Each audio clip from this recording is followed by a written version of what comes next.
నమస్కారం. నేటి దాత్రి వార్తలకు స్వాగతం. ముందుగా వార్తల్లోని ముఖ్యాంశాలు.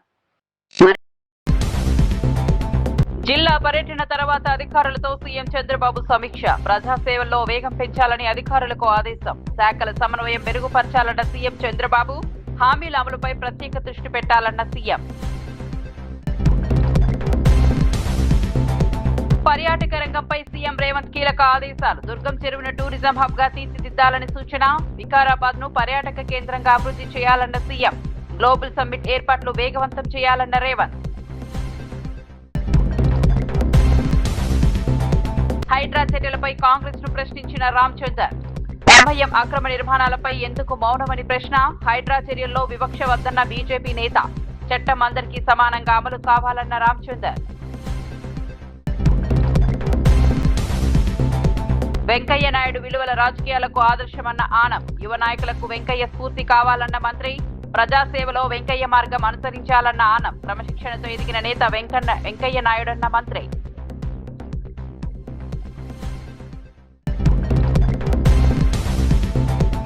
హమాలీలకు అండగా ఉంటామని హామీ ఇచ్చిన కేటీఆర్. కేసీఆర్ ను మళ్లీ సీఎం చేయాలని కార్యకర్తలకు కేటీఆర్ పిలుపు. కార్మికుల సంక్షేమమే బీఆర్ఎస్ లక్ష్యమన్న కేటీఆర్. హమాలీల రుణం తీర్చుకోలేమని వ్యాఖ్య.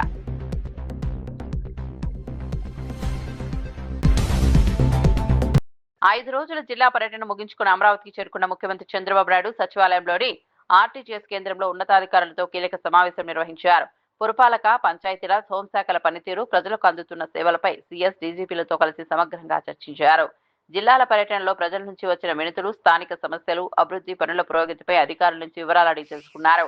ప్రజాసేవలో వేగం, పారదర్శకత పెంచాలని సూచించారు. ప్రభుత్వ శాఖల మధ్య సమన్వయం మెరుగుపరచాలని, ప్రజలకు ఇబ్బందులు కలగకుండా సేవలు అందించాలని అధికారులకు ఆదేశించారు. సాంకేతిక పరిజ్ఞానాన్ని వినియోగించి పాలనను మరింత సమర్థవంతంగా మార్చాలని సూచించారు. ప్రజలకు ఇచ్చిన హామీల అమలుపై ప్రత్యేక దృష్టి పెట్టాలని, ప్రతి శాఖ పనితీరును నిరంతరం పర్యవేక్షించాలని అధికారులకు స్పష్టం చేశారు.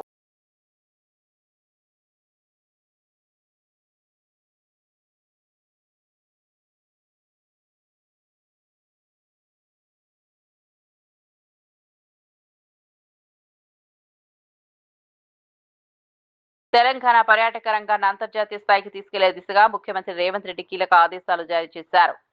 ఎంసీఆర్, హెచ్ఆర్డీ, బోధి పెవిలియన్లో ఉన్నతాధికారులతో నిర్వహించిన సమీక్షా సమావేశంలో పర్యాటక రంగ అభివృద్ధిపై విస్తృతంగా చర్చించారు. తారామతి, బారాదరిని ప్రముఖ పర్యాటక కేంద్రంగా తీర్చిదిద్దాలని, దుర్గం చెరువును పూర్తిస్థాయి టూరిజం హబ్ గా అభివృద్ధి చేయాలని సూచించారు. మంజిరా, దిల్కుషా గెస్ట్ హౌస్లను ఆధునీకరించాలని అధికారులకు ఆదేశించారు. వికారాబాద్ ను టూరిజం హబ్ గా తీర్చిదిద్దడంతో పాటు వీరభద్రస్వామి ఆలయాన్ని యాదాద్రి తరహాలో అభివృద్ధి చేయాలని పేర్కొన్నారు. అటవీ శాఖ భూములను ఎకో టూరిజం కేంద్రాలుగా మార్చాలని, ఫ్యూచర్ సిటీలో అంతర్జాతీయ స్థాయి అర్బన్ ఫారెస్ట్ ఏర్పాటు చేయాలని సూచించారు. పురాణాపూల్ హెరిటేజ్ బ్రిడ్జిని పర్యాటకులకు అందుబాటులోకి తీసుకురావాలని, డిసెంబర్లో జరగనున్న గ్లోబల్ ఇన్వెస్ట్మెంట్ సమ్మిట్ ఏర్పాట్లను ఇప్పటి నుంచే ప్రారంభించాలని అధికారులకు ఆదేశించారు.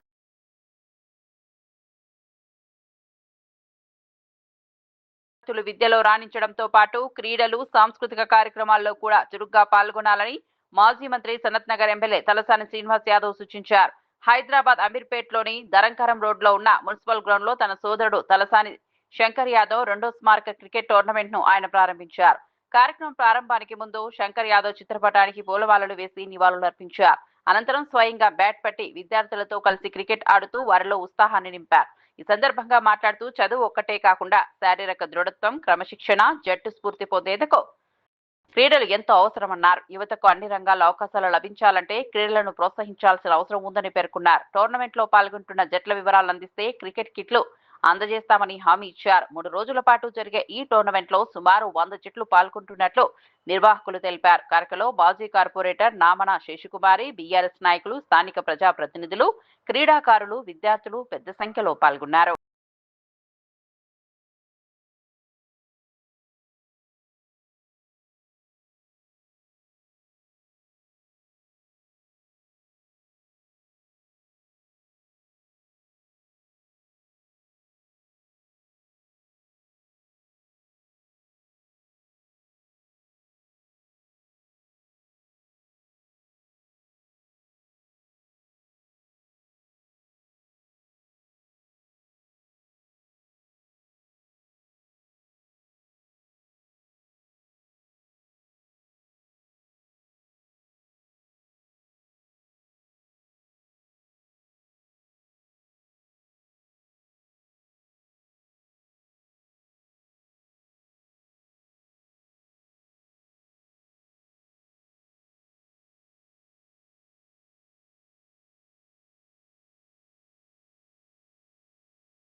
ఈరోజు మరి మా బ్రదర్ తలసాని శంకర్ యాదవ్ గారు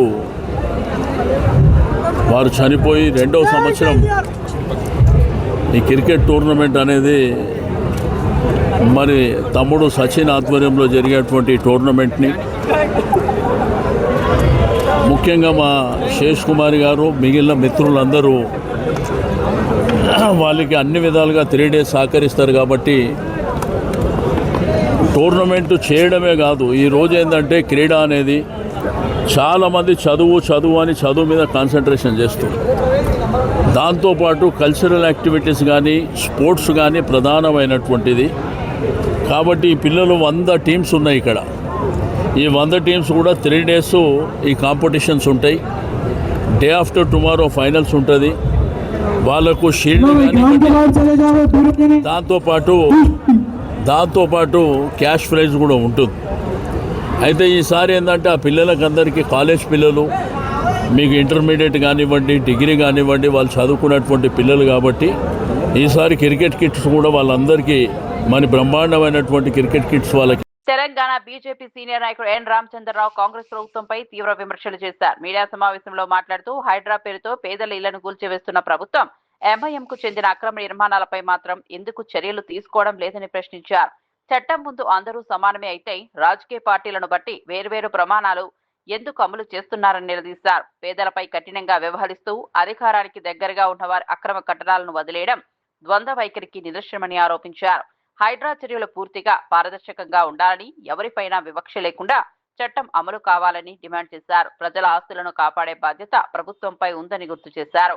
ఎంఐఎంకు సంబంధించిన అక్రమ నిర్మాణాల విషయంలో ప్రభుత్వం ఎందుకు మౌనం పాటిస్తుందో ప్రజలకు సమాధానం చెప్పాలని కోరారు. ఈ అంశంపై కాంగ్రెస్ ప్రభుత్వం స్పష్టత ఇవ్వాల్సిన అవసరం ఉందని పేర్కొన్నారు. సుందెళ్ల కానీ, మేడిగడ్డ కానీ, ఎల్లంపల్లి కానీ ఎన్ని బ్యారేజెస్ అన్ని కూడా బ్రీచ్ అయితే నేషనల్ డ్యామ్ సేఫ్టీ అథారిటీ వాళ్ళు 3 సార్లు దాన్ని ప్రవేశించిన తర్వాత, దాన్ని ఇన్స్పెక్ట్ చేసిన తర్వాత దాంట్లో ఉన్నటువంటి ఒక నాణ్యత లోపాల గురించి మాట్లాడడం జరిగింది. మరి ఇప్పటి వరకు కూడా రాష్ట్ర ప్రభుత్వము దాన్ని రిపేర్ చేయకుండా, దాన్ని మరమ్మతు చేయకుండా ఈ 2 పార్టీలు కూడా ప్రజల ఒక సంబంధించిన జీవితాలతో ఆడుతూ ఉన్నారు, రైతుల ఒక జీవితాలతో ఆడుతూ ఉన్నారు. మీరు వాళ్ళు కాళేశ్వరంలో 1,30,000 కోట్లతోని ఆ ఏటీఎం తయారు చేసినటువంటి ఒక నేపథ్యంలో కాంగ్రెస్ పార్టీ ఈరోజు తుమ్మడిహట్టి పేరు మీద ప్రాణహిత, ఎల్లంపల్లి, చేవళ్ళ ఈ ప్రాజెక్టుని మీద కింద వాళ్ళు ఒక ఏటీఎంని తయారు చేసే ప్రయత్నం చేస్తూ ఉన్నారు. మీరు చేయండి, మాకేం అభ్యంతరం లేదు. కానీ ఈ నేపథ్యంలో తెలంగాణ ప్రజల్ని మీరు మోసం చేయకండి.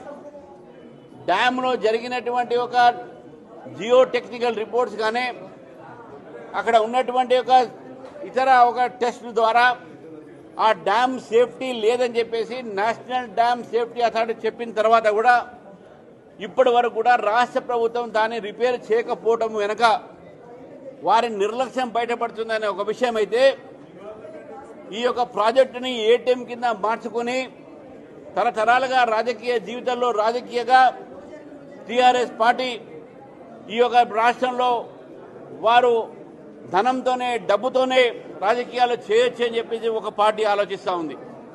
కాబట్టి 2 పార్టీలు కూడా నేను వారిని కోరుతా ఉన్నాను, ప్రజల జీవితాలతో మీరు ఆడుకోకండి. మీరు దయచేసి ప్రజల గురించి పట్టించుకోవాల్సిన అవసరం ఉన్నది. రేవంత్ రెడ్డి గారు కాళేశ్వరంలో జరిగిన అవినీతి మర్చిపోయారు. కాళేశ్వరం ప్రాజెక్టులోని కన్నేపల్లి పంప్ హౌస్ వ్యవహారంపై మాజీ మంత్రి బీఆర్ఎస్ నేత జగదీష్ రెడ్డి కాంగ్రెస్ ప్రభుత్వానికి సవాల్ విసిరారు. కన్నేపల్లి పంప్ హౌస్ మోటార్లను వెంటనే ప్రారంభించాలని ప్రభుత్వాన్ని డిమాండ్ చేశారు. పంపులు ఆన్ చేసిన తర్వాత బ్యారేజీలకు ఏదైనా నష్టం జరిగినా పూర్తి బాధ్యత తమదేనని ప్రకటించారు. అవసరమైతే బీఆర్ఎస్ అధినేత కేసీఆర్ తో అండర్టేకింగ్ కూడా ఇప్పిస్తామని చెప్పారు. ఒకవేళ బ్యారేజీలకు ఏదైనా ప్రమాదం జరిగితే తాము శాశ్వతంగా రాజకీయాల నుంచి తప్పుకుంటామని సంచలన వ్యాఖ్యలు చేశారు. రాష్ట్రాన్ని సూపర్ ఎల్నివో ప్రభావం నుంచి కాపాడాలంటే కాళేశ్వరం ద్వారా నీటిని ఎత్తిపోసే ప్రక్రియను వెంటనే ప్రారంభించాలని సూచించారు. రైతుల ప్రయోజనాలను దృష్టిలో పెట్టుకుని రాజకీయాలకు అతీతంగా నిర్ణయం తీసుకోవాలని ప్రభుత్వాన్ని కోరారు. కాళేశ్వరం ప్రాజెక్టుపై అనవసర అపోహలు సృష్టించడం వల్ల రాష్ట్రానికి నష్టం జరుగుతుందని విమర్శించారు. నీటి అవసరాలను దృష్టిలో పెట్టుకుని ప్రభుత్వం ఆలస్యం చేయకుండా పంపులను ప్రారంభించాలని మరోసారి డిమాండ్ చేశారు. గంటకంటే ఎక్కువ వరద పోదు, 2 పోతే కూడా. అర్థమైందా? పోవు. నేను ఇంకోటి చెప్తున్నాను, పోవడానికి స్కోపే లేదు. ఎందుకు అంటే మేము వీళ్ళ చేతికి ఇచ్చే నాడు, ఈ చేతగా రండాల చేతికి ఇచ్చే నాటికి కూడా నీళ్ళు ఉన్నాయి. అందులో ఈ రండలు వచ్చి నీళ్ళు తీసేసారు. రెండిట్లో నీళ్ళు ఉన్నాయి. వేయాలి నీళ్ళు కింద పోతున్నాయి సందర్భంగా. దాన్ని తీసుకొచ్చి ఇంత పెద్ద ఉంచుండు. పైన కానీ నీళ్ళు ఉన్నప్పుడు కింద నీళ్ళు పోవా? నిజమే. కేసీఆర్ గారి ఆదేశాల మేరకు మేమందరం పోయినాం, చూసినాం, అడిగినాం, ప్రభుత్వాన్ని మంచిగా విజ్ఞప్తి చేసినాం. కానీ 4 మంత్రులు స్పందించినరు. ఏ ఒక్కరన్నా కనీస జ్ఞానంతో, కనీసం సోయితోని తెలంగాణ బిడ్డలమన్న సోయి కూడా లేకుండా మాట్లాడినారు. గవే సొల్లు పురాణం, గదే బూతు పురాణం. 5 ఏళ్ళుగా ఏవైతే రోత మాటలు మాట్లాడుతున్నారో గవే పనికిమాలిన మాటలు తప్ప ఒక్కటి కూడా కొత్త మాట లేదు. మేము చాలా స్పష్టంగా చెప్పినాం, మీరు ఏందో కేసులు, కమిషన్లు, మీ ముండ కమిషన్లు వేసుకోండి, నడుపుకోండి, మాకు అభ్యంతరం లేదు. కానీ తెలంగాణ రైతులకు శిక్ష వేస్తామంటే చేయని పాపానికి ఇది కరెక్ట్ కాదు అనే మాట చెప్పినాం. నిజమే, ఇంకెన్ని రోజులు పడతారా పాత రోతపాట? 1,00,000 కోట్ల అవినీతి, మీ బొంద అవినీతి. 1,00,000 రూపాయలు కాదు, 10 రూపాయల అవినీతిని కూడా తీయలేకపోయారు. 2.5 ఏళ్ళు అయిపోయింది, 3 ఏళ్ళకి వచ్చింది. మీరు వేసిన కమిషన్నే కోర్టు చెత్తపుట్టలో పడేసింది, దాని నివేదికని. అది బంద్ చేయండి. మేము ఒకటే సూటిగా అడుగుతున్నాం, కన్నెపల్లి పంప్ హౌజ్ను ప్రారంభం చేస్తే నీళ్లు మొత్తం తెలంగాణలో 7 జిల్లాలకు బ్రహ్మాండంగా నీళ్ళు ఇవ్వచ్చు, సస్యశ్యామలం చేయొచ్చు. ఆ సూపర్ ఎల్నినో ప్రమాదం నుంచి తెలంగాణ రైతాంగాన్ని రక్షించుకోవచ్చు. కేసీఆర్ గారు ఆ ప్రాజెక్టు కట్టిందే దీని కొరకు. కేసీఆర్ గారు కాళేశ్వరం ప్రాజెక్టుని కట్టిందే ఈ కరువు పరిస్థితులు వచ్చినప్పుడు రక్షించుకోవడానికి, ప్రజల్ని కాపాడుకోవడానికి, రైతాంగాన్ని కాపాడుకోవడానికి, తెలంగాణ భూముల్ని కరువు కోరల నుంచి బయటపడించుకోవడం కొరకు. ఇవాళ దాని అవసరం తప్పకుండా ఉన్నది. ఇవాళ నిజామాబాద్ కావచ్చు, కరీంనగర్ కావచ్చు, వరంగల్ కావచ్చు, నల్గొండ కావచ్చు, మెదక్ కావచ్చు, గతంలో ఎన్నడూ చుక్కను ఇది చూడని ప్రాంతాలు. మెదక్ జిల్లా కావచ్చు, నల్గొండ జిల్లాలోని ఆలేరు, భువనగిరిలు, సూర్యాపేట, తుంగతుర్తి, కోదాడ నియోజకవర్గాలు కావచ్చు, కరీంనగర్లో కూడా అనేక ప్రాంతాలు. తెలంగాణ రవాణా శాఖ మంత్రి పొన్నం ప్రభాకర్ అయోధ్య రామ మందిరం విరాళాల వ్యవహారంపై బీజేపీ తన వైఖరిని స్పష్టం చేయాలని డిమాండ్ చేశారు. సిద్దిపేట జిల్లా హుస్నాబాద్ మండలం జల్లగడ్డ గ్రామంలో నిర్వహించిన మీడియా సమావేశంలో ఆయన మాట్లాడుతూ, రామ మందిరం విరాళాల నిర్వహణపై వస్తున్న ఆరోపణలపై ప్రజలకు బీజేపీ సమాధానం చెప్పాల్సిన బాధ్యత ఉందన్నారు. ఏవైనా అవకతవకలు జరిగినట్లు తేలితే ప్రజలకు బహిరంగ క్షమాపణ చెప్పాలని సూచించారు. ఇప్పటికే అయోధ్య ప్రజలు లోక్సభ ఎన్నికల్లో బీజేపీ అభ్యర్థిని ఒప్పించడం ద్వారా తమ అసంతృప్తిని వ్యక్తం చేశారని వ్యాఖ్యానించారు. భక్తుల విశ్వాసాలకు సంబంధించిన అంశాల్లో పూర్తి పారదర్శకత ఉండాలని మంత్రి పేర్కొన్నారు. ఆలయాల పేరుతో రాజకీయాలు చేయకుండా ప్రజల సందేహాలను నివృత్తి చేయాలని అన్నారు. ప్రస్తుతం దేశవ్యాప్తంగా ఈ అంశంపై రాజకీయ చర్చ కొనసాగుతోందని, బీజేపీ దీనిపై స్పష్టమైన వివరణ ఇవ్వాలని డిమాండ్ చేశారు. చెంపపెట్టు లాంటిది. ఎందుకంటే ఏ రాముడిని చూపెట్టి ఇక్కడ వాళ్ళందరూ కూడా రూపాయో అర్ధో వాళ్ళ స్తోమతను బట్టి చందాలు ఇచ్చినటువంటి వాళ్ళమే. ఇలా రాముని పేరు మీద రామ భక్తి కొరకు ఇచ్చినాం. వాటన్నిటిని కూడా ఇంత పెద్ద ఎత్తున దుర్వినియోగం చేయడం అనేటువంటిది అందరికీ ఇది ఒక బాధాకరమైన అంశం. మరి కరువు అనే రాక్షసి తాండవం ఆడుతూ ఉండేది. ఆ రోజు ఆ కరువు వలన మరి అనేక విధాలుగా వ్యాపార పరంగా కావచ్చు, విద్యాపరంగా కావచ్చు, అన్ని రంగాల్లోనూ మేము వెనకబడిపోయాం. మరి ఆ కరువు వల్ల మరి మా ప్రాంత ప్రజలందరూ వలసపోయేవారు. వాను మబ్బుల కోసం ఎదురు చూస్తూ తట్టాబుట్ట నెత్తిని పెట్టుకుని ఇతర రాష్ట్రాలకు వలసపోయేవారు. మరి ఏదైతే తెలుగుదేశం పార్టీ వ్యవస్థాపకులు మరి అన్న నందమూరి తారక రామారావు గారు పార్టీ స్థాపించిన తర్వాత ఈ రాయలసీమ రాళ్లసీమగా మారిపోయింది, దీన్ని రతనాల సీమగా మార్చాలని ఎంత గొప్ప సంకల్పంతో మరి అన్న నందమూరి తారక రామారావు గారు నాంది పలికితే మరి ఆ ఆశయాలను కొనసాగించిన వ్యక్తి రాయలసీమ ముద్దుబిడ్డ మన ముఖ్యమంత్రి చంద్రబాబు నాయుడు గారు అనే విషయం కూడా మీకు తెలియజేస్తున్నాం. ఎందుకంటే మొట్టమొదటిసారిగా చంద్రబాబు నాయుడు గారు ముఖ్యమంత్రి అయినప్పుడు మా రాయలసీమ కరువుకు కేర్ ఆఫ్ అడ్రస్గా ఉండేది. ఫ్యాక్షనిజం, నెక్సలిజం ఇలా ప్రజలను రెచ్చగొడుతూ స్వార్థ రాజకీయాల కోసం మరి రాయలసీమ ప్రజలు ఎన్ని విధాలుగా నష్టపోయారన్న విషయం తెలియజేస్తూ మరి ముఖ్యమంత్రి చంద్రబాబు నాయుడు గారు ప్రమాణ స్వీకారం చేసిన తర్వాతే నెక్సలిజాన్ని కావచ్చు, ఫ్యాక్షనిజాన్ని అణిచివేసి ఈరోజు రాయలసీమ రైజింగ్ రాయలసీమగా మార్చగలిగారంటే ఏకైక వ్యక్తి చంద్రబాబు నాయుడు గారు అనే విషయం తెలియజేస్తూ మరి ఏ ప్రాంతమైనా అభివృద్ధి జరగాలంటే జలకళ కావాలి. ఈరోజు జలకళ ఉండటం వలనే ఈరోజు కృష్ణా జలాలు రాయలసీమకు తేగలిగాము అంటే అది ముఖ్యమంత్రి చంద్రబాబు నాయుడు గారి విజన్ అన్న విషయాన్ని కూడా మీకు తెలియజేస్తూ మరి ఈరోజు రాయలసీమలో ఉన్న ప్రాజెక్టులన్నీ చంద్రబాబు నాయుడు గారు మొదలు పెట్టడం పూర్తి చేయడం వల్లనే ఈరోజు పరిశ్రమలు కూడా మన వైపు వస్తున్నాయి, పరిశ్రమలు కూడా తేగలుగుతున్నామన్న విషయాన్ని కూడా మీకు తెలియజేస్తూ మరి నిజంగానే ఈరోజు హార్టికల్చర్ హబ్గా, ఐటీ హబ్గా, ఇండస్ట్రియల్ హబ్గా, డిఫెన్స్ హబ్గా, మరి టూరిజం హబ్గా, డ్రోన్ హబ్గా ఇలా అన్ని రంగాల్లోనూ రాయలసీమ ముందంజలో నిలబడగలుగుతున్నారు అంటే అది చంద్రబాబు నాయుడు గారి విజన్ అనే విషయం కూడా మీకు తెలియజేస్తూ మరి మన అందరికీ తెలుసు రాష్ట్రంలో ఏ పరిశ్రమ చూసినా చంద్రబాబు నాయుడు గారి విజనే పరిశ్రమల సృష్టికర్త చంద్రబాబు నాయుడు గారు.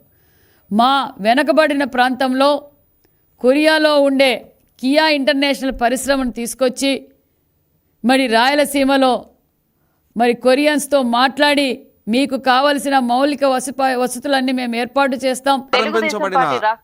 సామాజిక పెన్షన్లని దశాబ్దాల తరబడి తెలుగుదేశం పార్టీ సమాజం పట్ల అత్యంత బాధ్యత ఎప్పుడు ఎన్టీ రామారావు గారు, చంద్రబాబు నాయుడు గారు అధికారంలో ఉన్న దీన్ని ఒక పవిత్ర యజ్ఞంగా భావిస్తూ సమాజం పట్ల తమ బాధ్యతను చాటుకుంటూ వస్తూ ఉన్నారు. ఈ క్రమంలోనే 30 రూపాయలుగా మొదలైన ఈ పెన్షన్ 1995-2004 మధ్య కాలంలో ఉమ్మడి రాష్ట్ర ముఖ్యమంత్రిగా చంద్రబాబు నాయుడు గారు కొనసాగిన కాలంలో 30 రూపాయల నుంచి 150% పెంపుదల చేసి 75 రూపాయలు పంపిణీ చేయడం జరిగింది. ఆ తర్వాత రోజుల్లో 2004 ఎన్నికలకు ముందు తాను చేసిన వాగ్దానానికి అనుగుణంగా నాటి కాంగ్రెస్ ముఖ్యమంత్రి డాక్టర్ వైఎస్ రాజశేఖర రెడ్డి గారు ఈ 75 రూపాయల పెన్షన్ని 166% పెంచుతూ 200 రూపాయలు వారు పంపిణీ చేశారు. అయితే ఇక్కడ గమనించుకోవాల్సింది ఏంటి అంటే ఉమ్మడి రాష్ట్ర ముఖ్యమంత్రిగా చంద్రబాబు నాయుడు గారు వారు ప్రారంభించిన అమలు చేసిన ఆర్థిక సంస్కరణల పర్యవసానం బడ్జెట్ పరిమితులు పెరిగిన నేపథ్యంలో రాజశేఖర రెడ్డి గారు కంఫర్ట్గా ఈ 200 రూపాయల పెన్షన్ని అమలు చేయగలిగారు. అదే క్రమంలో దశాబ్ద కాలం పాటు రాష్ట్రాన్ని పరిపాలించిన అంటే 2004 నుంచి 2014 వరకు రాష్ట్రాన్ని పరిపాలించిన కాంగ్రెస్ పార్టీ ఆ 200 రూపాయల పెన్షనే కొనసాగించారు. ఈ క్రమంలో విభజిత రాష్ట్ర ముఖ్యమంత్రిగా బాధ్యతలు చేపట్టిన చంద్రబాబు నాయుడు గారు బహుశా దేశంలోనే ఏ రాష్ట్రంలోనూ అమలు చేయని విధంగా అప్పటి వరకు 200 రూపాయలుగా ఉన్న పెన్షన్ని ఒక్కసారిగా 400% పెంచుతూ అంటే ఆ 200కి ఇంకొక 400% అదనంగా పెంచుతూ ఒకే మొత్తంగా 1000 రూపాయలు అమల్లోకి తీసుకురావడం జరిగింది. ఒక రకంగా మాట్లాడితే రాష్ట్ర MSME corporation chairman Tammireddy Shivashankar Janasena పార్టీలో నాయకత్వ ఎంపిక పూర్తిగా పారదర్శకంగా జరుగుతోందని తెలిపారు. మీడియాతో మాట్లాడుతూ గ్రామ స్థాయి కార్యకర్తలకు నాయకత్వ అవకాశాలు కల్పించేందుకు పార్టీ ప్రత్యేక విధానాన్ని అమలు చేస్తోందన్నారు. మెంబర్ టు లీడర్షిప్ కార్యక్రమానికి రాష్ట్రంలోని 25 పార్లమెంట్ నియోజకవర్గాల నుంచి సుమారు 30,000 దరఖాస్తులు వచ్చాయని వెల్లడించారు. ఈ దరఖాస్తులను సీనియర్ నాయకులు నాగబాబు, మంత్రులు, ప్రత్యేక సమన్వయకర్తలు సమగ్రంగా పరిశీలిస్తున్నారని చెప్పారు. పార్టీ కోసం కష్టపడి పనిచేసిన వారికి గుర్తింపు ఇవ్వడమే ఈ కార్యక్రమం ప్రధాన ఉద్దేశమని పేర్కొన్నారు. అర్హత, సేవా దృక్పథం, ప్రజలతో అనుబంధం వంటి అంశాలను పరిగణలోనికి తీసుకుని నాయకులను ఎంపిక చేస్తున్నామని తెలిపారు. జనసేనలో సామాన్య కార్యకర్త కూడా ఉన్నత స్థానానికి ఎదిగే అవకాశం ఉందని అన్నారు. పార్టీని మరింత బలోపేతం చేసే దిశగా ఈ కార్యక్రమం కీలక పాత్ర పోషిస్తోందని శివశంకర్ వివరించారు. అమలు చేయడం జరిగింది. సుమారు 30,000 మంది దరఖాస్తు చేసుకున్నారు 25 పార్లమెంటరీ నియోజకవర్గంలో కూడా. అనేక విభాగాలు కూడా ఉన్నాయి. ప్రతి ఒక్కరికి వారి సామర్థ్యాన్ని బట్టి, వాళ్ళ తాలూకా విద్యార్హతలు బట్టి, వాళ్ళ అనుభవాన్ని బట్టి పార్టీ ప్రతి విభాగంలో కూడా వాళ్ళ సేవలు ఉపయోగించుకోవాలనేటువంటి ఆలోచనతో అధ్యక్షుల వారు ఈ ప్రక్రియని మొదలుపెట్టారు. బీఆర్ఎస్ వర్కింగ్ ప్రెసిడెంట్ కేటీఆర్ హమాలీ కార్మికులతో సమావేశమై వారికి అండగా ఉంటామని హామీ ఇచ్చారు. రాష్ట్ర పాలకుడు మంచివాడైతే ప్రజలంతా సంతోషంగా ఉంటారని పేర్కొన్న ఆయన, అధికారం కోల్పోయినా కేసీఆర్ పై ప్రజల ప్రేమ ఏమాత్రం తగ్గలేదన్నారు. కష్టకాలంలో కూడా తమను గుండెల్లో పెట్టుకున్న హమాలీ సోదరుల రుణం ఎప్పటికీ తీర్చుకోలేమని భావోద్వేగంగా వ్యాఖ్యానించారు. కార్మికుల ప్రతి సమస్యను పరిష్కరించే బాధ్యత తమపై ఉందని హామీ ఇచ్చారు. కార్మిక లోకం ఐకమత్యంగా నిలబడి తమ హక్కుల కోసం పోరాడాలని పిలుపునిచ్చారు. మరో 2 ఏళ్లలో కేసీఆర్ ను మళ్లీ ముఖ్యమంత్రిని చేసి తెలంగాణను తిరిగి అభివృద్ధి పథంలో నడిపించాలని కార్యకర్తలకు సూచించారు. బీఆర్ఎస్ ప్రభుత్వం అమలు చేసిన సంక్షేమ కార్యక్రమాల్లో ప్రజలు ఇప్పటికీ గుర్తుంచుకున్నారని పేర్కొన్నారు. కార్మికుల సంక్షేమమే తమ పార్టీ ప్రధాన లక్ష్యమని కేటీఆర్ స్పష్టం చేశారు. అధికారం పోతే పోయింది, కానీ వాళ్ళ కొన్ని వాస్తవాలు మనకు కూడా తెలుస్తా ఉన్నాయి. కుండ వలిగితే వలిగింది కానీ కుక్క బుద్ధి తెలిసిందని ఎవడు మనోడు ఎవడు పగోడు మనకు కూడా అర్థమైతా ఉన్నది. ఎవరైతే ఇవాళ ఈ కష్ట సమయంలో కూడా మనతో నిలబడి ఉన్నారో, 18వ ఆవిర్భావ దినోత్సవం చేసుకుంటున్నాం. మేము హమాలీలం మా గుండెల్లో కేసీఆర్ ను పెట్టుకున్నాం. మీరు రావాలే అని చెప్పి ఇక్కడికి పిలుచుకున్న మా హమాలీ సోదరులకు మీ రుణం తప్పకుండా తీర్చుకుంటా, మీ ప్రతి సమస్య పరిష్కారం చేసే బాధ్యత నేను తీసుకుంటా అని చెప్పి మీకు విజ్ఞప్తి చేస్తా ఉన్నా. సీనన్నకు కూడా నేను చెప్తా ఉన్నా, ఇట్లే గట్టిగా ఉండండి, మిమ్మల్ని చేయగలిగింది ఏమీ లేదు. సరే, మా మీద అంటూ 2 కేసులు పెడతాడు, మీ మీద కేసులు పెడితే ఏమవుతుందో ఆయనకు కూడా ఎరికే, ఈ సాఫ్ అవుతుందని తెలుసు. అందుకే మిమ్మల్ని ఎవ్వడు ఏమీ చేయలేడు. ఐకమత్యంగా ఉండండి, గట్టిగా ఉండండి. ఇంకొక 2 ఏళ్లలో తిరిగి కేసీఆర్ గారిని ముఖ్యమంత్రి చేసుకుందాం. బ్రహ్మాండంగా చిన్న చిన్న సమస్యలు ఏమున్నా తప్పకుండా పరిష్కారం చేసుకుందామని చెప్పి మీ అందరికి కూడా తెలియజేస్తూ, మాజీ ఉపరాష్ట్రపతి వెంకయ్య నాయుడిని విలువల రాజకీయాలకు ప్రత్యేకగా రాష్ట్ర మంత్రి ఆనం రామనారాయణ రెడ్డి అభివర్ణించారు. నెల్లూరులో జరిగిన కార్యక్రమంలో మాట్లాడుతూ 1983లో ఎమ్మెల్యేగా గెలిచి తర్వాత అసెంబ్లీ సంప్రదాయాలను తెలుసుకునేందుకు వెంకయ్య నాయుడు నివాసానికి వెళ్లిన విషయాన్ని గుర్తు చేసుకున్నారు. వెంకయ్య నాయుడు, జైపాల్ రెడ్డి, ఓంకార్, సమరసింహారెడ్డి వంటి నేతలు అసెంబ్లీలో ఎంతో అర్థవంతంగా మాట్లాడేవారని అన్నారు. ప్రస్తుతం అలాంటి చర్చలు, సమీక్షలు కనిపించడం లేదని ఆవేదన వ్యక్తం చేశారు. సామాన్య కుటుంబంలో జన్మించిన వెంకయ్య నాయుడు క్రమశిక్షణ, అంకితభావంతో దేశ రాజకీయాల్లో అత్యున్నత స్థానానికి ఎదిగారని కొనియాడారు. రాజకీయాల్లో విలువలు, సంస్కారం, ప్రజాసేవకు ఆయన జీవితమే ఆదర్శమని పేర్కొన్నారు. యువ రాజకీయ నాయకులు వెంకయ్య నాయుడు ఆదర్శంగా తీసుకుని ప్రజలకు సేవ చేయాలని మంత్రి ఆనం రామనారాయణ రెడ్డి పిలుపునిచ్చారు. అందరికీ ప్రత్యేక ధన్యవాదాలు. దీపమ్మ మమ్మల్ని అడిగింది శుభాకాంక్షలు చెప్పమని. మేము వెంకయ్య నాయుడు గారితో కలిసిన మా జీవిత చరిత్రలు చెప్పుకున్నాం అందరం. ఇప్పుడు నేను కూడా అదే పని చేయాల్సి వస్తుందేమో అని అంతా చేస్తే ఒక రకంగా ఉంటుందేమో, చేయకపోతే ఇంకొక రకంగా ఉంటుందేమో అని కొంత అందుకనే దీపమ్మని అడిగా, ఏమ్మా శుభాకాంక్షలేనా, ఏమన్నా సమయం ఉందా అని. అన్న మీకేం లేదు అన్నది. కానీ చాలా కాలాతీతం అవుతూ ఉంది. వెంకయ్య నాయుడు గారితో అనుబంధం విద్యార్థి దశ నుంచే ఉంది. ప్రత్యేకంగా రేపటి తరానికి ఒకవేళ మేము ఏదైనా చెప్పాల్సి వస్తే సందేశం చెప్పాలి తప్ప, ఇక్కడ ఉన్నటువంటి ఆహుతులకి అందరికీ వెంకయ్య నాయుడు గారికి మాకు ఉన్న అనుబంధం, ఆత్మీయత అనేక సందర్భాల్లో విడిపోయినటువంటి పరిస్థితులు అన్నీ కూడా అందరికీ తెలుసు, ప్రత్యేకించి చెప్పాల్సిన అవసరం లేదు. ఆనం వెంకటరెడ్డి గారిని వెంకన్న అని పిలిచేవాడు మన వెంకయ్య నాయుడు గారు. నేను 83లో మొదటిసారి ఎమ్మెల్యే అయినప్పుడు శాసనసభలో ఏ విధంగా మాట్లాడాలి అనే దానికి తెలుసుకోవడానికి ఆయన క్వార్టర్కి వెళ్ళాను. ఆయన ఫ్యామిలీ క్వార్టర్లో ఉంటే నేను సింగిల్ రూమ్లో ఉండేవాడిని. అనేక సందర్భాల్లో ఆ రోజు శాసనసభలో చర్చలు ఇవాళ ఉన్నట్టు లేవు. ప్రజాస్వామ్యబద్ధంగా రాజ్యాంగానికి కట్టుబడి జరిగేటువంటి ఆ చర్చలు ఇవాళ ఒక్కసారి మళ్ళీ ఆ స్పీచెస్ అన్నీ లైబ్రరీలో కూర్చొని చదువుతుంటే గుర్తుకు వస్తూ ఉంటాయి. ఆనాడు వెంకయ్య నాయుడు గారు, జైపాల్ రెడ్డి గారు, ఓంకార్ గారు, అనేక మంది పెద్దలు, అట్లాగే ప్రతిపక్షంలో బాగారెడ్డి గారు, సమరసింహారెడ్డి గారు, ఇలాంటి అనేక మంది విద్యావంతులు, మేధస్ రాజకీయ విఘ్నులు ఆ రోజు చేసేటువంటి ప్రసంగాలు దాదాపుగా నేను వాటిని 83 నుంచి 99 వరకు చూశాను. 99 2004లో కొంత వెనకబడ్డది. ఇప్పుడైతే అసలేమీ లేదు. ఉందని చెప్పుకుంటే మమ్మల్ని మేము మోసం చేసుకోవడమే. వెంకయ్యనాయుడు గారి దగ్గర మేము ఏదో అభూత కల్పన సృష్టించి శాసనసభ చాలా బాగుందని చెప్పే ప్రయత్నం చేస్తే ఆయనకు మాకన్నా బాగా ఎక్కువ తెలిసి దీని గురించి. కాబట్టి అది కూడా చెప్పలేము. ఇవాళ చర్చలు లేవు, సమీక్షలు లేవు, ఎవరి గురించి మాట్లాడుకునే పరిస్థితి లేదు. ప్రతిపక్షం లేనటువంటి సభల్లో ఉన్నాం ఇవాళ. ప్రతిపక్షం లేకుంటే ప్రజాస్వామ్యం రాదు, మనుగడ సాగించలేదు. ఇటువంటివి అనేక విషయాలు ఉన్నాయి, కానీ ఇది సమయం కాదు. వెంకయ్యనాయుడు గారితో విద్యార్థి రాజకీయాల్లో, ప్రత్యక్ష రాజకీయాల్లో అనేక సందర్భాల్లో కలిసి తిరిగాం. విడిపోయిన సందర్భాలు ఉన్నాయి. విడిపోయిన స్నేహం, అనుబంధం, రాజకీయ ఆలోచన ఎప్పుడు కూడా విభేదించలేదు, కలిసే తిరిగేవాళ్ళు.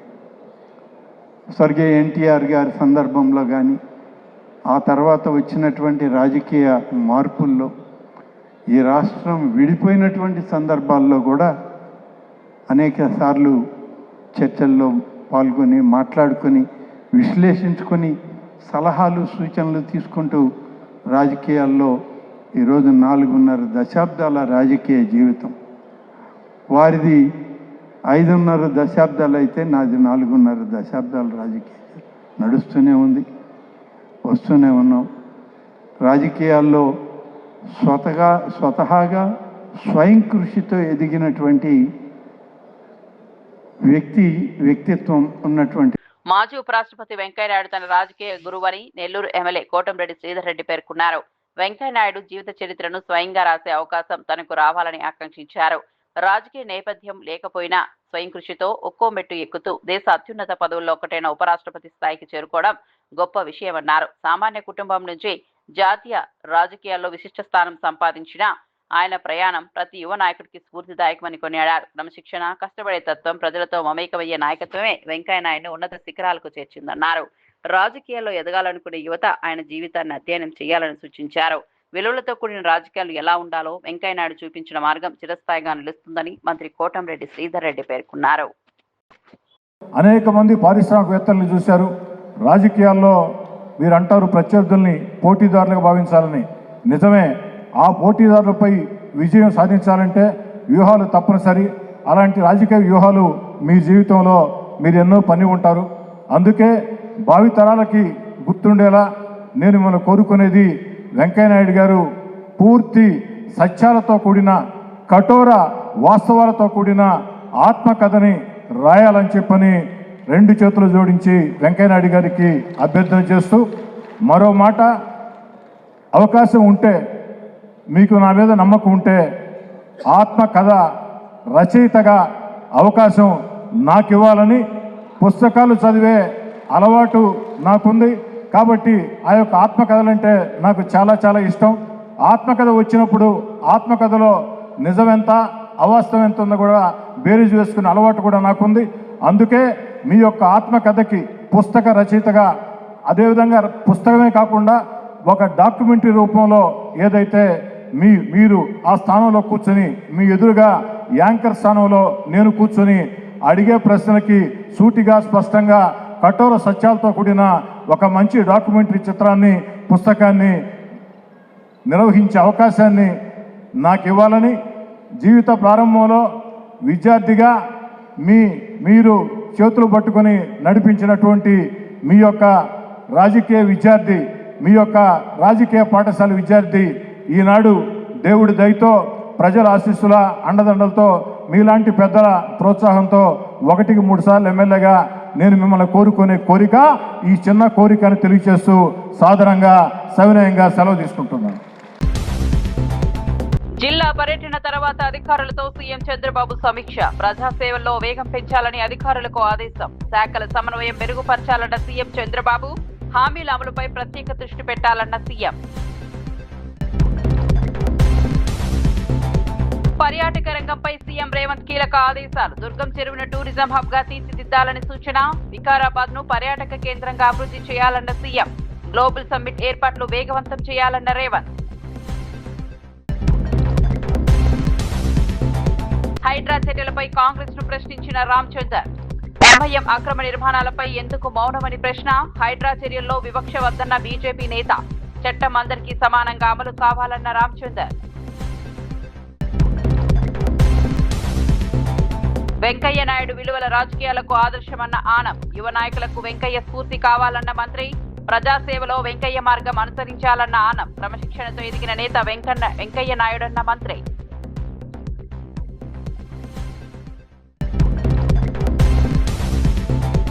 హమాలీలకు అండగా ఉంటామని హామీ ఇచ్చిన కేటీఆర్. కేసీఆర్ ను మళ్లీ సీఎం చేయాలని కార్యకర్తలకు కేటీఆర్ పిలుపు. కార్మికుల సంక్షేమమే బీఆర్ఎస్ లక్ష్యమన్న కేటీఆర్. హమాలీల రుణం తీర్చుకోలేమని వ్యాఖ్య.